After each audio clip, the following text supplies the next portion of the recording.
What's ripening YouTube? So I'm kind of finally getting into the last parts of my property that had not been dealt with after the hurricane. And you can see we have a lot of biomass production. Tithonia's up, everything's up. A few trees died. A lot of trees are still pushed over.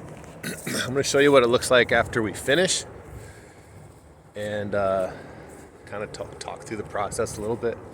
So this is an area that I have already worked with. Basically everything that's flowering or that's reached maturity that's not a long-term species. Like we had a lot of cannas in here, that all got cut and placed. All this vetiver grass has been cut and placed. All the Tithonia stumps, which you can't see anymore, cut and placed and favoring the main trees. We're also replanting. So, I've got this Fakahatchee grass I'm propagating from another area. We're just establishing our edges. And my dog's hunting. We're using the Fakahatchee to define edges. And we are using biomass to feed what we care about. I have a Copernicia Falense in there, some rare Cuban palms. We're also propping up some trees, doing some pruning, reestablishing things, and we're also claiming our pathways. This was all really well overgrown, and so we weed whipped it down, and we're letting it break down in place.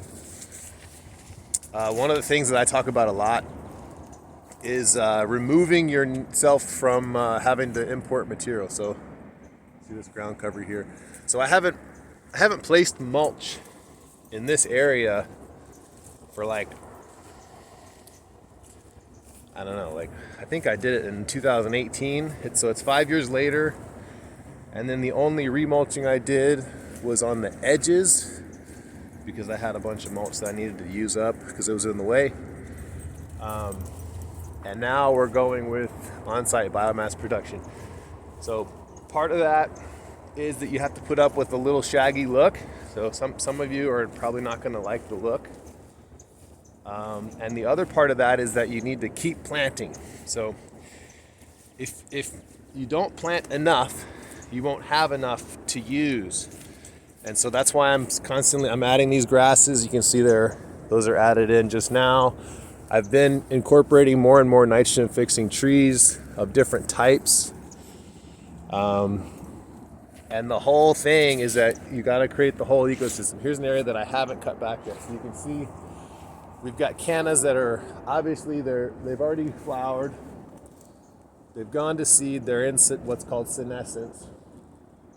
And it's time to cut them out. Time to cut them and use them. In this particular spot, there was a beautiful jackfruit tree that unfortunately was killed by the storm. Same thing with this. This was a jackfruit tree that was killed by the storm. Just too much trauma for the tree to survive. But here's an area that has not been cut. You can see all the napier is really tall. We've got the elderberry in here going all over the place. Canna lily.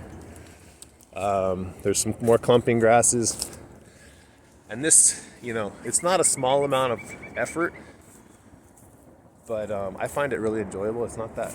I think a lot of people are afraid of work. I think it's good for you, and it's part of your part to play in an ecosystem. If you want the ecosystem to be geared towards you towards humans, the humans have to be involved, and that's what we're doing here. But mostly chopping and dropping, adding new species, favoring our most beloved. Like this is my sweet tamarind here that I just pruned it again, placed a lot of material around the base. I think the next thing we're going to do with this tree, because it's got this nice rough bark, so I'm going to start adding orchids to this because I'm a nerd and I like pretty things as well. So just wanted to show that. We still got a lot of work to do, but post-hurricane we are coming back strong. Real quick, I'll show you my cinnamon. Cinnamon's flowering. Pretty sweet. See you next time.